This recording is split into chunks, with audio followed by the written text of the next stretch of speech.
लें जी, ज़रा आपको जो चहचन पैलेस गेस्ट हाउस का जो खूबसूरत एरिया है, जहां आप बैठकर नज़ारों से लुत्फ़अंदोज़ हो सकते हैं, तो आइए चलिए हम आपको वो दिखाते हैं जी।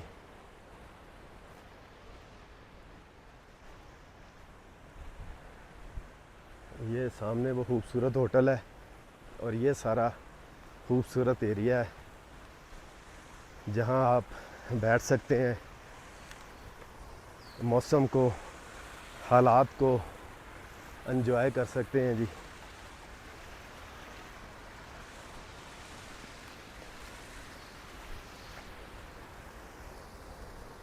ये एक छोटा सा तालाब है, स्विमिंग पूल टाइप बना हुआ है।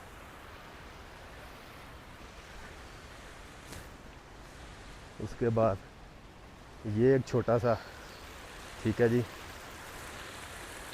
अगर आप नहाना चाहें बहुत ज़्यादा ठंडे पानी में तो वो आपकी अपनी मर्ज़ी, वो भी हाज़िर है।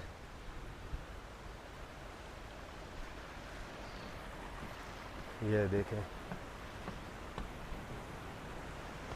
ये चेक करें, ये ज़बरदस्त नज़ारे, खूबसूरत।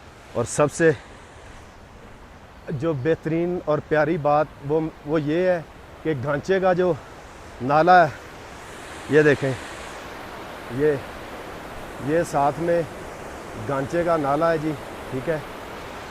ये भी आपको खूबसूरत इस लाइटिंग में और ख़ूबसूरत वेदर में चहचन पैलेस गेस्ट हाउस में देखने को मिलेगा, जो अब इस दरख्तों के पीछे है।